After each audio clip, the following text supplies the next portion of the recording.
Kejadian bab 35. Allah berfirman kepada Yakub, "Bersiaplah, pergilah ke Betel dan tinggallah di sana. Di sana bangunkanlah sebuah mazbah untuk Allah yang telah menampakkan diri kepadamu ketika kamu melarikan diri daripada Esau abangmu." Lalu Yakub berkata kepada seisi rumahnya dan kepada semua orang yang menyertainya, "Buanglah ke semua tuhan berhala bangsa asing yang ada dalam simpananmu. Sucikanlah dirimu dan tukarlah pakaianmu. Marilah kita bersiap-siap pergi ke Betel. Di sana aku akan mendirikan sebuah mazbah untuk Allah yang mempedulikan aku ketika aku dalam kesusahan dan yang menyertai aku di jalan yang kutempuhi." Maka mereka memberi Yakub ke semua tuhan berhala bangsa asing yang dimiliki mereka dan anting-anting yang ada di telinga mereka, dan Yakub menanam kesemuanya di bawah pokok ok yang tegak berdekatan dengan Sikem.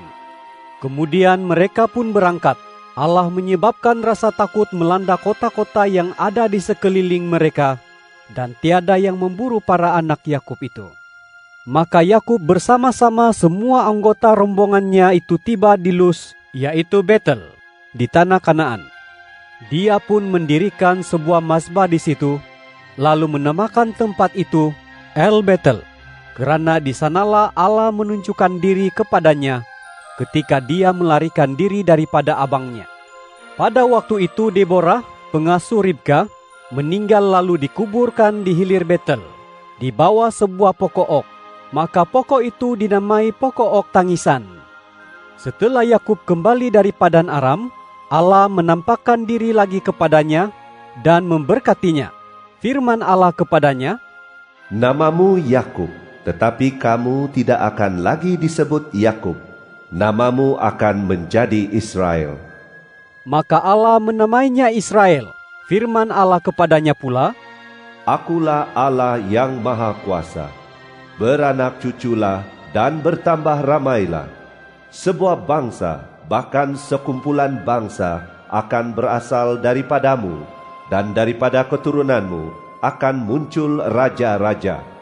Negeri ini yang kukurniakan kepada Abraham dan Ishak akan kukurniakan kepadamu. Aku pun akan mengurniakan negeri ini kepada keturunanmu kelak." Setelah itu, Allah meninggalkan Yakub di tempat dia berfirman kepadanya. Lalu tepat di tempat Allah berfirman kepadanya itu, Yakub mendirikan sebuah tugu batu. Dicurahkannya persembahan minuman di atasnya, lalu dituangkannya minyak ke atasnya. Yakub menamai tempat itu Betel, tempat Allah telah berfirman kepadanya. Lalu berangkatlah mereka dari Betel. Ketika mereka tidak jauh lagi dari Efrata, tiba waktunya bagi Rahel untuk bersalin, dan dia merasa amat susah bersalin. Ketika dia mengalami kesukaran yang teruk, berkatalah bidan kepadanya, "Jangan takut, kerana kali ini pun kamu akan mendapat seorang anak lelaki." Ketika dia hampir-hampir mengembuskan nafasnya yang terakhir, dinamainya anak itu Ben-Oni, tetapi ayah bayi itu menamainya Benyamin. Maka Rahel meninggal dan dimakamkan di sisi jalan menuju Efrata, yaitu Betlehem. Di atas makamnya, Yakub mendirikan sebuah nisan, dan nisan makam Rahel itu masih ada sampai hari ini. Kemudian Israel berangkat lagi. Didirikannya kemahnya di seberang Migdal Eder. Ketika Israel tinggal di negeri itu, Ruben meniduri Bilha, gundik ayahnya, dan hal itu terdengar oleh Israel. Para anak lelaki Yakub semuanya berjumlah 12 orang. Anak daripada Lea ialah Ruben, anak sulung Yakub, kemudian Simeon, Lewi, Yehuda, Isakar, dan Zebulon. Anak daripada Rahel ialah Yusuf dan Benyamin. Anak daripada Bilha, hamba Rahel ialah Dan, serta Naftali. Manakala anak-anak dari Zilpa, hamba Lea ialah Gad dan Asyer. Itulah anak-anak lelaki Yakub yang dilahirkan baginya di Padan Aram. Akhirnya sampailah Yakub di tempat Ishak ayahnya, yaitu di Mamre dekat Kiryat Arba, yaitu Hebron, tempat Abraham dan Ishak tinggal sebagai pendatang. Ishak mencapai usia 180 tahun. Setelah itu Ishak yang sudah tua dan lanjut umurnya menghembuskan nafasnya yang terakhir, lalu meninggal dan dikumpulkan bersama-sama para leluhurnya. Lalu anak-anaknya, Esau dan Yakub memakamkannya. Kejadian bab 36. Inilah keturunan Esau, yang juga dikenali sebagai Edom. Esau memperistri kaum perempuan Kanaan, yaitu Ada anak Elon, orang Het, Oholibama, anak Ana, anak Zibion, orang Hewi, dan juga Basmat anak Ismail, adik Nibayot. Untuk Esau, Ada melahirkan Elifas, Basmat melahirkan Rihuel, manakala Oholibama melahirkan Yeus, Yalem, dan Korah. Itulah anak-anak Esau yang dilahirkan untuknya di tanah Kanaan. Esau membawa para istrinya, para anaknya baik lelaki maupun perempuan, semua orang yang ada di rumahnya, ternakannya, segala haiwannya, dan segala harta benda yang diperolehnya di tanah Kanaan pergi ke sebuah negeri jauh daripada Yakub, adiknya. Memang harta benda kedua-dua saudara itu terlalu banyak, sehingga tidak mungkin bagi mereka untuk tinggal bersama-sama. Selain itu, negeri tempat mereka tinggal sebagai pendatang itu pun tidak dapat menampung mereka, karena ternakan mereka begitu banyak sekali.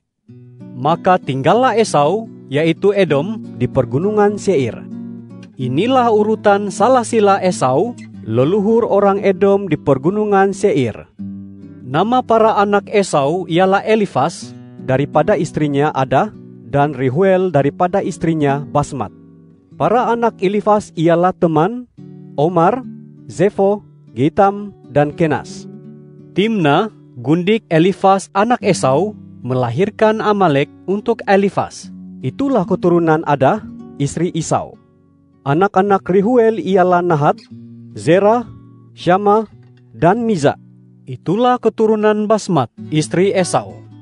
Oholibama anak Ana, anak Zibion, istri Esau, melahirkan anak yaitu Yeus, Yalem, dan Korah untuk Esau. Inilah para ketua kaum Bani Esau. Keturunan Elifas, anak sulung Esau, menjadi ketua kaum Teman, ketua kaum Omar, ketua kaum Zefo, ketua kaum Kenas, ketua kaum Korah, ketua kaum Getam, dan ketua kaum Amalek. Itulah ketua kaum Elifas di tanah Edom, dan itulah keturunan Ada. Keturunan Rehuel, anak Esau, menjadi ketua kaum Nahat, ketua kaum Zerah, ketua kaum Syama, dan ketua kaum Miza. Itulah ketua kaum Rehuel di tanah Edom, dan itulah keturunan Basmat, istri Esau. Keturunan Oholibama, istri Esau, menjadi ketua kaum Yeus, ketua kaum Yalem, dan ketua kaum Korah. Itulah para ketua keturunan kaum Oholibama, anak Ana, istri Esau itu. Demikianlah daftar keturunan Bani Esau, yaitu Edom, dan itulah para ketua kaum mereka. Ini ialah anak-anak Seir, orang Hori, penduduk negeri itu, yaitu Lotan, Shobal, Zibion, Ana, Dishon, Ezer, dan Dishan. Itulah keturunan Seir yang menjadi ketua kaum orang Hori di tanah Edom.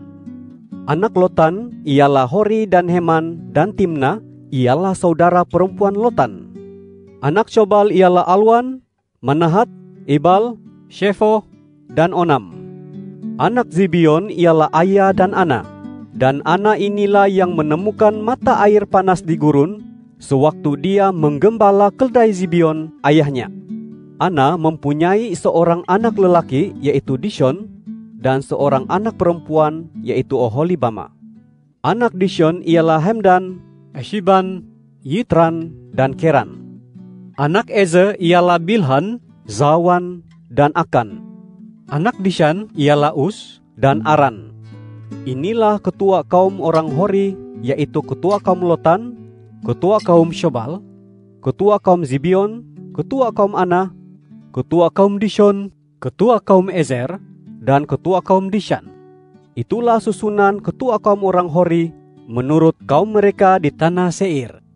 Inilah barisan raja yang bertakhta di tanah Edom sebelum ada seorang raja yang bertakhta di atas orang Israel. Bela anak Beor bertakhta di Edom, nama kotanya ialah Dinhaba. Setelah Bela mati, Yobab anak Zera dari Bozra menaiki takhta menggantikannya. Setelah Yobab mati, Husyam dari negeri orang teman menaiki takhta menggantikannya. Setelah Husyam mati, Hadad anak Bedad yang mengalahkan orang Midian di daerah Moab menaiki takhta menggantikannya. Nama kotanya ialah Awit. Setelah Hadad mati, Samla dari Masreka menaiki takhta menggantikannya.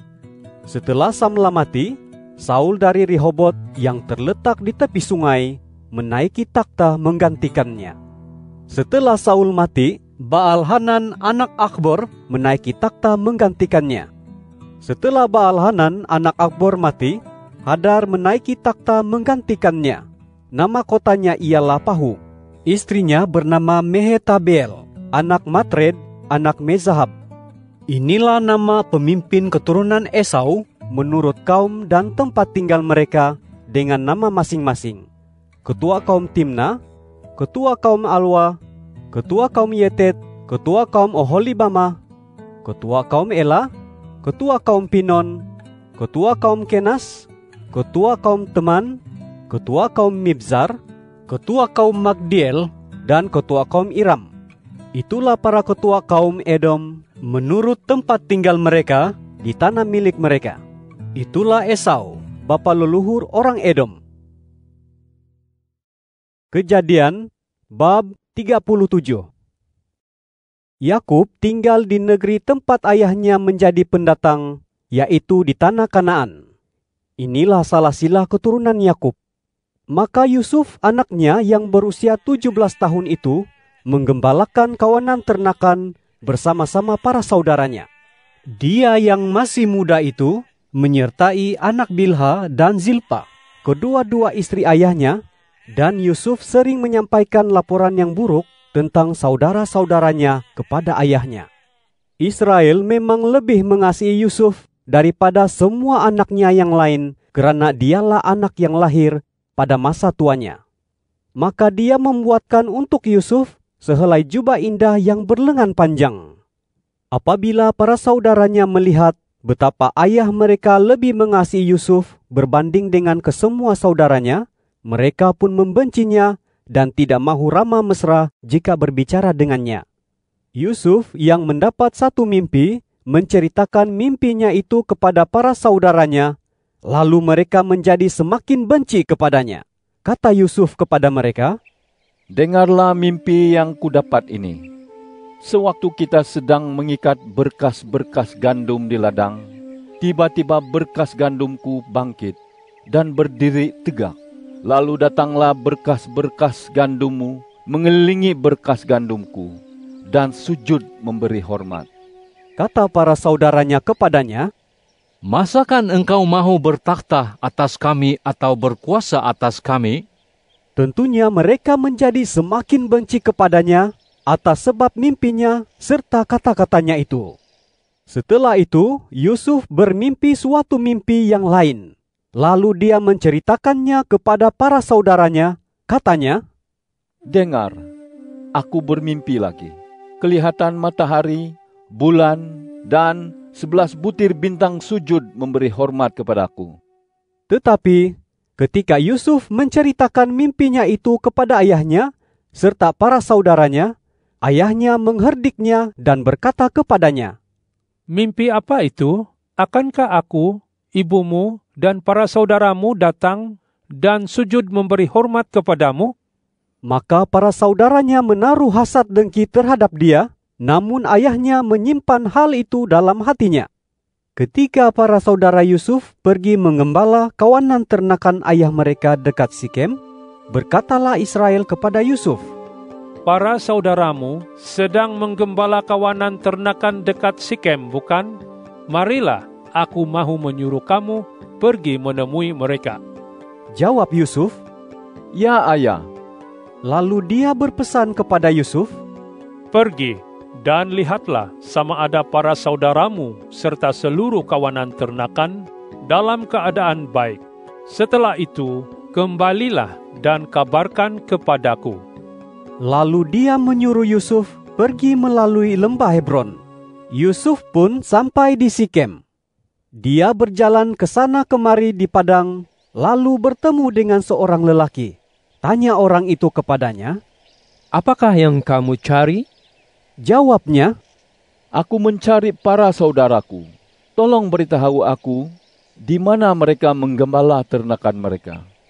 Kata orang itu, "Mereka sudah berangkat dari sini, karena ku dengar mereka berkata, 'Mari kita pergi ke Dotan.'" Maka pergilah Yusuf menyusul para saudaranya, lalu menemui mereka di Dotan. Para saudaranya melihat dia dari jauh, tetapi sebelum Yusuf tiba dekat mereka, bermuafakatlah mereka untuk membunuhnya. Kata mereka sesama sendiri, "Lihat, si tukang mimpi itu datang. Sekarang, mari kita bunuh dia dan kita humban mayatnya ke dalam salah sebuah perigi di sini. Kita katakan sahaja bahwa dia dimakan oleh binatang buas. Nanti kita lihat apa yang akan terjadi dengan segala mimpinya itu." Tetapi ketika Ruben mendengar hal itu, dia berusaha menyelamatkan Yusuf daripada perbuatan tangan mereka itu. Katanya, "Jangan kita bunuh dia." Kata Ruben lagi kepada mereka, "Jangan tumpahkan darah. Lemparkan dia saja ke dalam perigi yang ada di gurun ini. Tetapi jangan cederakan dia." Maksudnya adalah untuk menyelamatkan Yusuf daripada penganiayaan mereka dan membawanya kembali kepada ayahnya.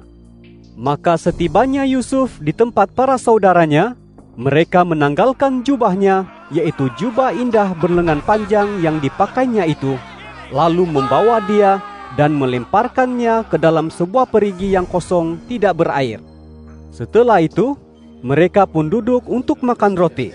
Ketika mendongak, mereka terlihat ada sebuah kafilah Bani Ismail yang datang dari Gilead.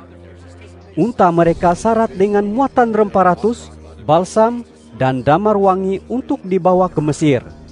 Lalu berkatalah Yehuda kepada para saudaranya, "Apa untungnya kita membunuh adik kita dan menyembunyikan darahnya? Mari kita jualkannya kepada Bani Ismail ini. Jangan kita cederakan dia, karena dia memang adik kita, darah daging kita." Maka para saudaranya pun menyetujui kata-katanya. Ketika para saudagar Midian itu tiba berdekatan mereka, Yusuf ditarik dan diangkat keluar dari dalam perigi, lalu dijual kepada Bani Ismail itu dengan harga 20 keping perak. Maka kumpulan orang itu pun membawa Yusuf ke Mesir. Ketika Ruben kembali ke perigi itu, dilihatnya Yusuf sudah tiada di dalam perigi. Maka dia pun mengoyakkan pakaiannya. Dia kembali kepada para saudaranya dan berkata, "Budak itu tidak ada lagi. Kemanakah aku harus pergi sekarang?" Lalu mereka menyembeli seekor kambing jantan, lalu mengambil jubah Yusuf dan mencelupkan jubah tersebut ke dalam darah kambing tadi. Setelah itu, mereka membawa jubah indah berlengan panjang itu kepada ayah mereka, lalu berkata, "Kami menemukan jubah ini. Periksalah, adakah ini jubah anak bapa atau bukan?" Yakub memeriksanya lalu berkata, "Ini jubah anakku, binatang buas menyerangnya. Pasti Yusuf telah dikoyak-koyakan oleh binatang itu." Lalu Yakub mengoyakkan pakaiannya dan mengenakan pakaian berkabung, lalu diratapinya anaknya itu berhari-hari lamanya. Semua anaknya, baik lelaki maupun perempuan, berusaha menghiburkannya, tetapi dia enggan dihiburkan. Katanya, "Tidak, dengan meratap aku akan turun mendapatkan anakku di alam kubur." Demikianlah Yusuf ditangisi oleh ayahnya. Sementara itu, di negeri Mesir Yusuf dijual oleh orang Midian itu kepada Potifar, seorang pegawai istana Firaun, yaitu ketua pengawal diraja.